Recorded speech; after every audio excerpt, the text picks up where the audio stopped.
Le bain du soir, une joie pour ces deux-là. Au temps de leurs grands-parents et arrière-grands-parents, le bain n'était possible qu'une fois par semaine tout au plus. Dans la cuisine, une baignoire en zinc remplie d'eau suffisait à toute la famille. Aujourd'hui, les Allemands emploient environ 36%, soit plus d'un tiers de leurs besoins en eau potable pour le bain ou le plaisir de la douche.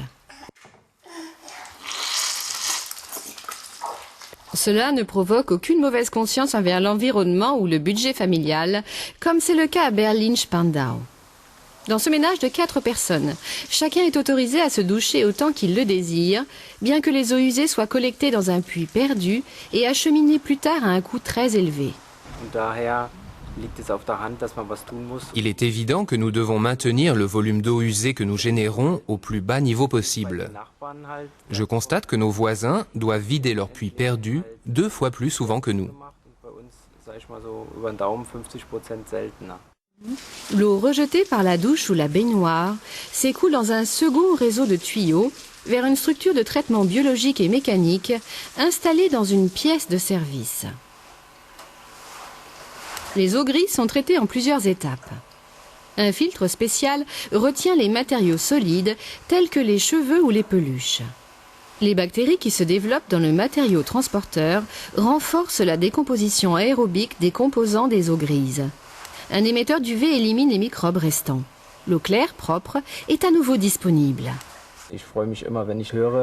Je suis toujours heureux d'entendre quand l'eau est pompée d'un réservoir dans l'autre. Pour nous, c'est de l'argent comptant. Je vérifie la qualité. L'eau n'est pas potable, mais pour la chasse des toilettes, c'est parfait. C'est également ce que pensent les 30 résidents de l'ancien fumoir de poissons restauré au centre de Hambourg. Il y a 20 ans, nous avons construit une station de recyclage des eaux grises. C'était du bricolage et au vu des normes actuelles, les coûts de la maintenance étaient élevés. Il y a 5 ans, nous avons installé cette station produite par l'entreprise Pontos. Ce système exige peu de maintenance, mais il est bon de le vérifier de temps en temps. Nous économisons 900 € sur les coûts de l'eau potable et ça, c'est une vraie réussite. Dans les universités allemandes, les chercheurs ont démontré que les eaux grises recyclées autant que l'eau de pluie sont hygiéniquement saines. Elles peuvent être utilisées pour la lessive. Grâce à l'approche modulaire, le système aquacycle peut être modifié selon les quantités d'eau grise produites. Les systèmes ayant une plus grande capacité sont plus rentables. Prenons par exemple le système installé dans cette cave. Avec un tel système, 1500 à 2000 litres d'eau provenant des douches de 19 habitations sont traités quotidiennement. Environ 800 unités de recyclage ont déjà été livrées par l'entreprise Pontos. 2 tiers ont été livrés en Allemagne, le tiers restant en Europe de l'Ouest, en Afrique du Nord, en Australie et même aux îles du Cap-Vert et aux Maldives. Le service municipal de ramassage des ordures de Hambourg possède l'une des plus grandes stations de recyclage des eaux grises d'Allemagne. Elle traite l'eau provenant de 32 douches et lavabos. Elle est haute de 2 étages. Le principe de fonctionnement de cette grande station est similaire à celui du module familial. Nous disposons d'une capacité totale de 21 000 litres. Les citernes destinées au traitement des eaux grises se trouvent dans la partie supérieure. Au début, le processus de filtration est mis en marche. Lorsque les eaux grises passent par les différentes étapes de traitement, elles sont collectées ici. Environ 6 000 litres d'eau de service peuvent être stockés. Le bruit que vous entendez provient des pompes qui acheminent l'eau soit vers les autobalayeuses, se trouvant à l'extérieur, soit vers les citernes destinées à alimenter les chasses des toilettes. Comme vous entendez, le système fonctionne à plein. Les autobalayeuses fonctionnent très bien. Les pistolets de distribution ne s'obstruent pas, comme c'est souvent le cas avec l'eau de pluie, dans laquelle se trouvent des résidus de sable, ou avec l'eau de pluie qui contient du fer ou du manganèse.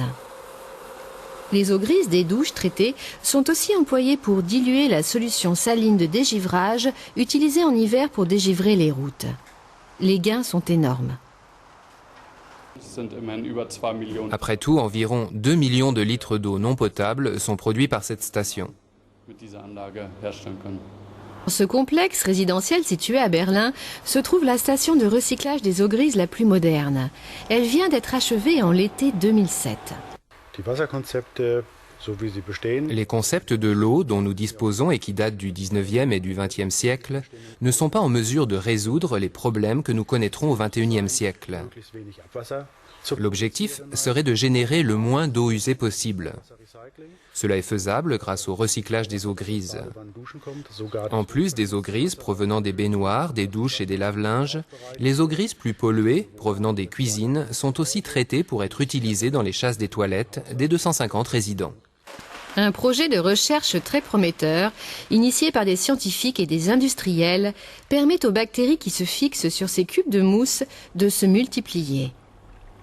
Un système alternatif qui fournirait de l'eau potable ou de l'eau de pluie par le biais d'un réseau séparé pourrait être utilisé en cas de rupture de l'approvisionnement en eau grise.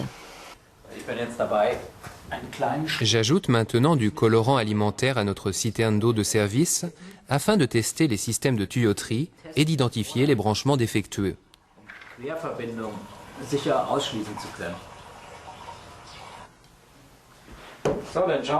Voyons maintenant si tout a été bien installé.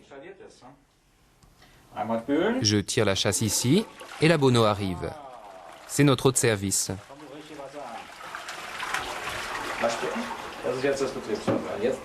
Passons maintenant à notre lavabo. Ici, l'eau bleue ne devrait pas s'écouler, ni par le robinet d'eau chaude, ni par celui d'eau froide.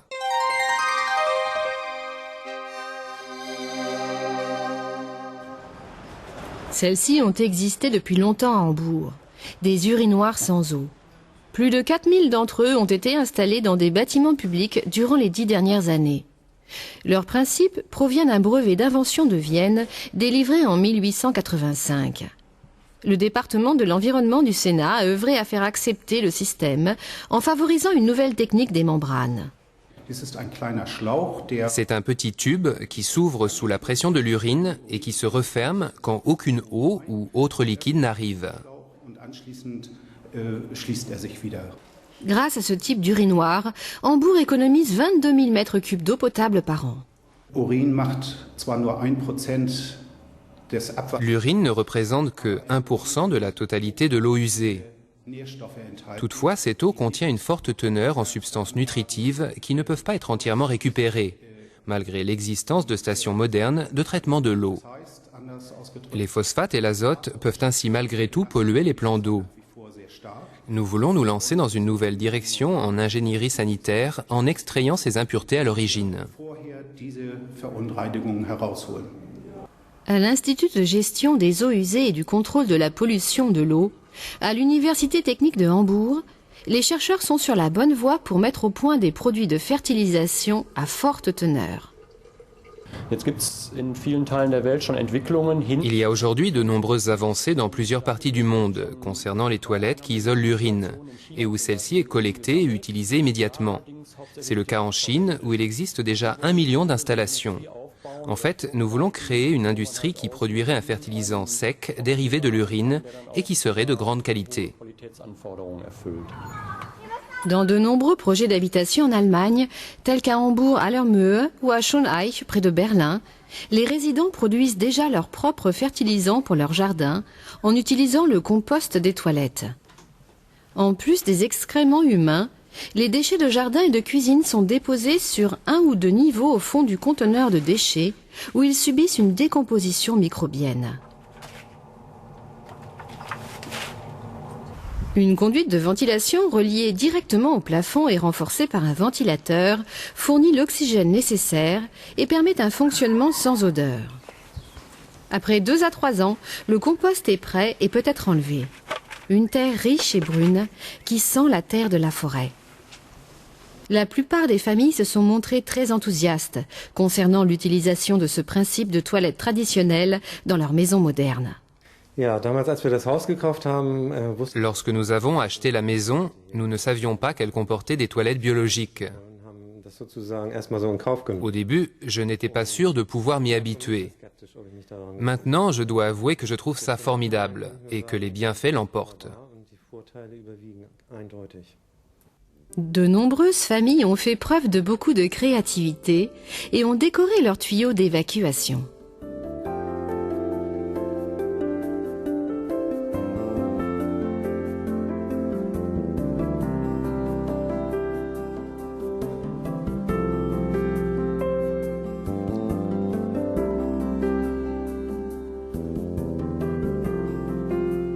Les eaux usées provenant des douches, des lave-linges et des lave-vaisselle sont traitées dans un marais artificiel.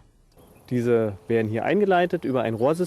usée est rejetée dans un système de traitement en 2 étapes. La première est un filtre planté de roseaux que nous voyons derrière nous. Après son passage dans un filtre de gravier, l'eau traitée s'infiltre dans un fossé d'infiltration. En dépit du coût élevé du filtre planté et de l'infiltration, un tel dispositif décentralisé est amorti en 5 à 6 ans, car aucune eau usée n'est produite et la consommation d'eau potable est réduite. C'est donc un bon investissement pour le futur.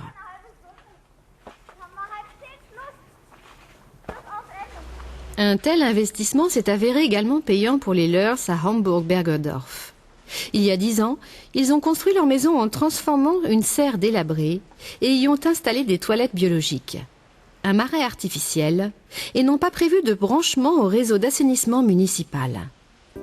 La serre misérable a été transformée en une oasis florissante.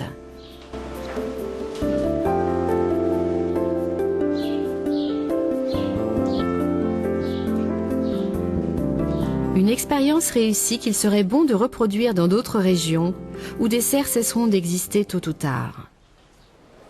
Les foires commerciales internationales présentent souvent cela. Les nouvelles technologies décentralisées sont extrêmement développées. Elles présentent des gains élevés, même pour les pays qui ont encore des infrastructures hydrauliques déficientes. Cela est possible grâce à leur plus grande flexibilité et à leur bas coût, en comparaison avec les systèmes centralisés. Avec son projet 0M, l'Union européenne soutient la mise en œuvre dans les pays de la Méditerranée de ces concepts durables de l'eau. À l'aide de tels concepts, les problèmes futurs liés à l'eau dans le monde peuvent être atténués et les ressources existantes conservées.